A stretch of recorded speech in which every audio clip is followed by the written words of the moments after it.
was quite sort of shocked really, but also it's nice to know that he's the same as us, he's not different.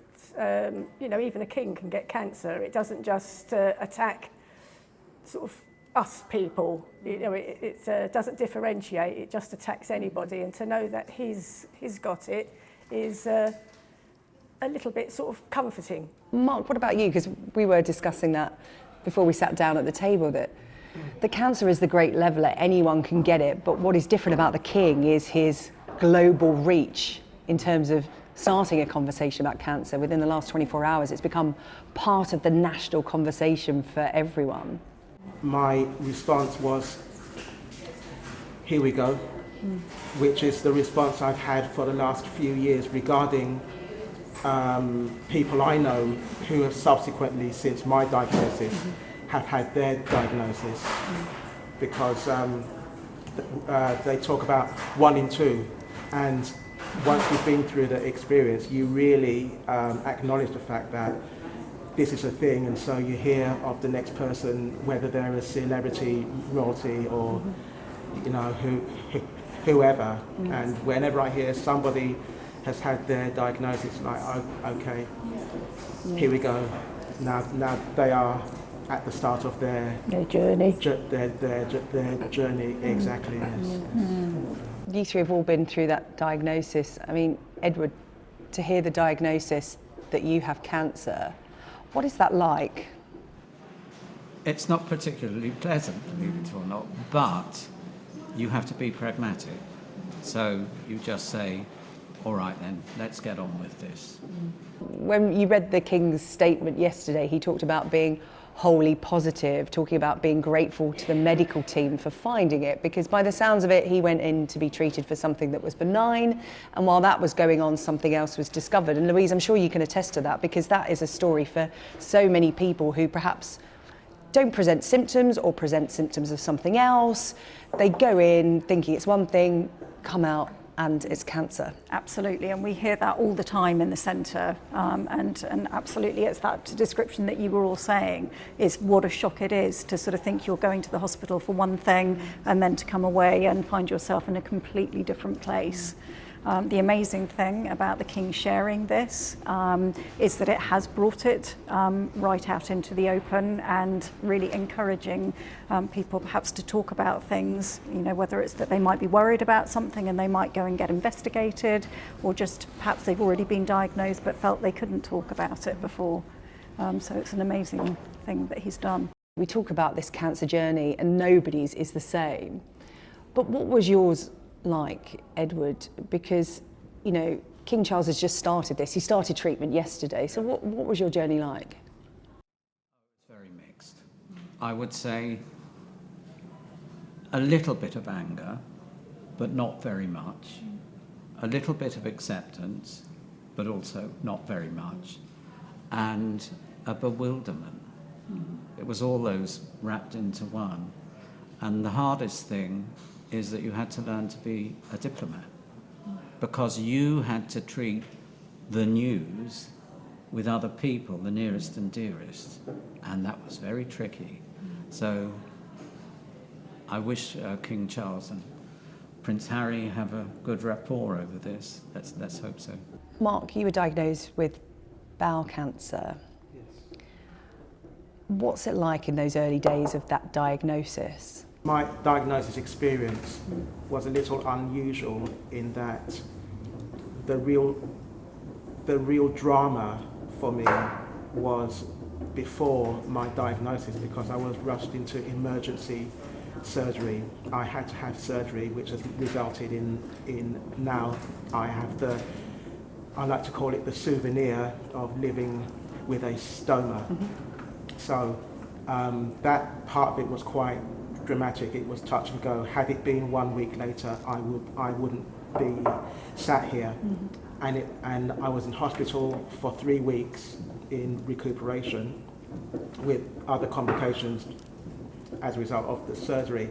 And it was halfway through week 3 that my surgeon sat me down and confirmed, yes, this was definitely a very nasty, fast, aggressive cancer. So in a weird way, having the previous experience, maybe that served as a bit of it kind of had me receive the cancer news a little easier.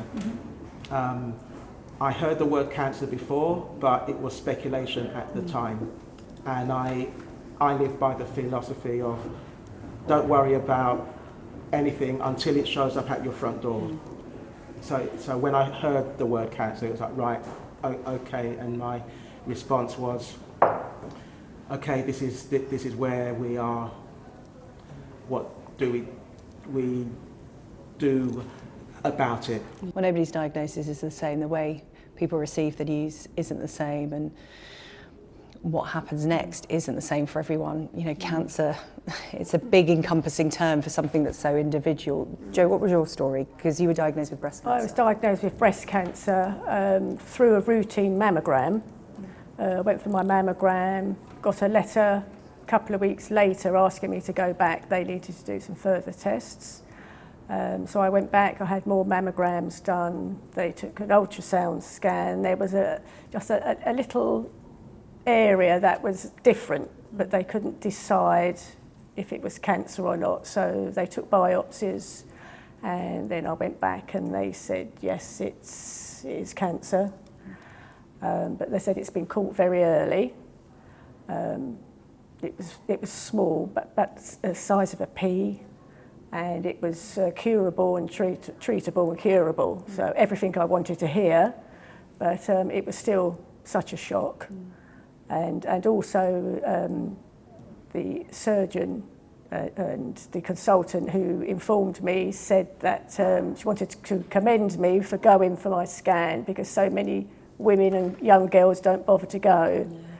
Too busy. Well, it that's could be it. Something else. Exactly. I don't want to bother So, anyone. yeah. It won't happen to Or me. I'll go next time or something. So that's why it's so important to go, because I examined myself a couple of times a month and felt nothing. And I told her this, and she said you wouldn't have done because it was so small and it was quite deep. When you hear the C word, you know, and a lot of the times you think, oh, am I going to die? You know, that fear is always there. But you know, luckily we're all okay.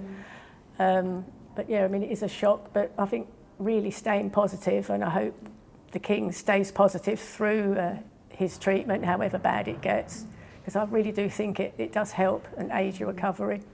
Mark and Edward, it's important for people to know that it's okay not to be okay as well. I don't believe being totally positive. I mean, anyone can say totally positive, but what does it really mean? You hope to be positive, but there will be times of deep negativity, and you have to try and force yourself almost to be positive sometimes. You have to work at it. Mark, is that the same for you? If I'm honest, it's been. I mean, of course, I can only speak from my personal experience. For me, it's been a little different in that I've never felt that I've had to work at being positive. I wouldn't go so far as to say you feel impervious, but I feel that I'm able to cope with things a little better. I stress about things far less. It gives you it gives one a real sense of perspective. So it's a funny thing. It's a terrible thing to receive. It's a terrible thing to go through.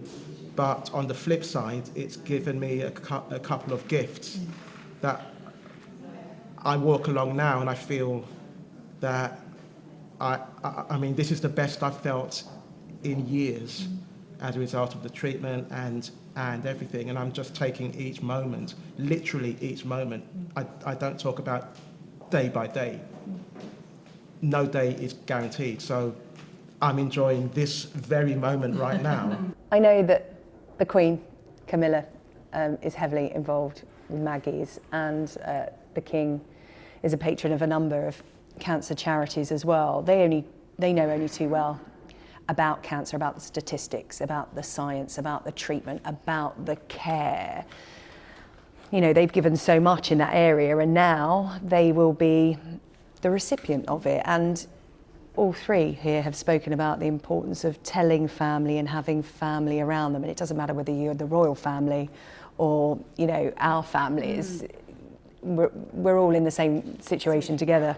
Absolutely. I think it's almost as if sort of you can visualise a sort of stone sort of falling into some water, and you can sort of see that rippling out around it, and it absolutely does affect so many people around you, and we see that in the centre. You know, we have well over 100 people coming through the door every day, and how it affects people sort of individually, and it will sometimes be that person with the diagnosis, but sometimes it will be that family member, that friend, who are also looking for that support with how it's making them feel and how they're going to manage things. And the King's in a particularly unique situation in terms of he's the head of state, he's the head of the royal family, he's having to go through all this so publicly.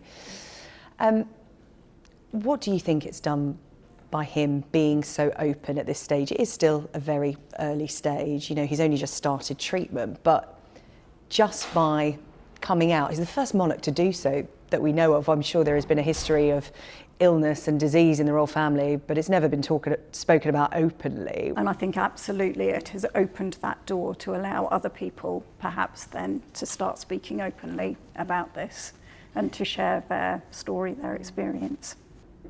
It's important that if people are worried, they should get something checked out. I mean, when we talk about 1 in 2 of us getting cancer, we're all living longer, and it is that the older generation who are more likely to get cancer, even if you are fit and healthy. What would you say to people if they have a niggle? Because often cancer symptoms can be dismissed as something else, because cancer symptoms can feel like a cold, you might just be tired, aches and pains of getting older. So people are reluctant. Yeah, absolutely. But I would really encourage anybody that is feeling sort of that something doesn't feel quite right for them, they're worried about something, to reach out to their GP to go and get themselves checked out. It won't be the case that it will be a cancer diagnosis, so for some it will be that reassurance, for some it may be something else that's benign but still may need treating, and then obviously we know that for some people it will end up being that diagnosis, but the earlier that it's picked up, the better. And there are people there for you, medical and of course in the support communities with Maggie's and other charities. I want to end with my practical and positive people with some words of wisdom, because I think, you know, you've been through this, you've lived it, your families have lived it. And it's not just advice for the King, but it's advice for anyone watching this who has just got their diagnosis, is just about to start treatment, is thinking about their mum or dad who's about to go through it and doesn't know how to support them. What advice would you give them? I'll start with you, Jo. Well, to try and stay positive, to tell your family as soon as you get your diagnosis, because you will need their love, their support, and that means a lot, and yeah, that does help you get through it.